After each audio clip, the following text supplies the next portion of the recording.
হাইস্কুলৰ পৰা কৈছোঁ আমি ইয়াত লগৰীয়াবোৰৰ লগত এটা প্ৰকল্প এটা নিৰ্মাণ কৰিছোঁ। আমি সকলোৱে এটা নাম ল'ম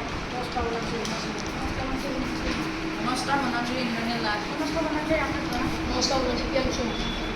আমি ইয়াতে এনেকুৱা এটা প্ৰকল্প নিৰ্মাণ কৰিবলৈ চেষ্টা কৰিছোঁ যিটোত আমাৰ অনাগত ভৱিষ্যতত বহুত সহায় হ'ব পাৰে।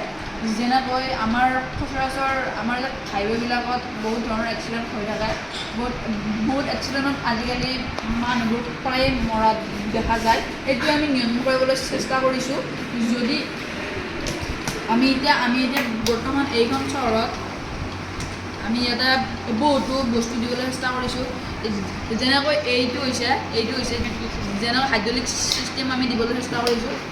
হাইড্ৰলিক ছিষ্টেমটো আমি ষ্টাৰ্ট কৰিলে হাইড্ৰলিক ছিষ্টেমটো এনেকৈ যেনিবা গাড়ী এখন এইফালৰ পৰা এনেদৰে গ'লে হাইড্ৰলিক ছিষ্টেমটো গাড়ীখন এনেদৰে ৰখাই দিব আৰু এক্সিডেণ্টটো প্ৰায় পৰিমাণে কমাব বুলি আমি আশা কৰোঁ। আৰু আমি লগতে ইয়াতে দিছোঁ পলিউশ্যন ৰিমুভাৰ, যিটোৰ সহায়ত আমাৰ যি পলিউশ্যন হয় সেইটো ই অক্সিজেনলৈ পৰিৱৰ্তন কৰি নিৰ্গত কৰে।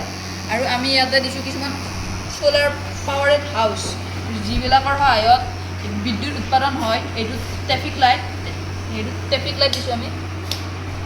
এইটো ট্ৰেফিক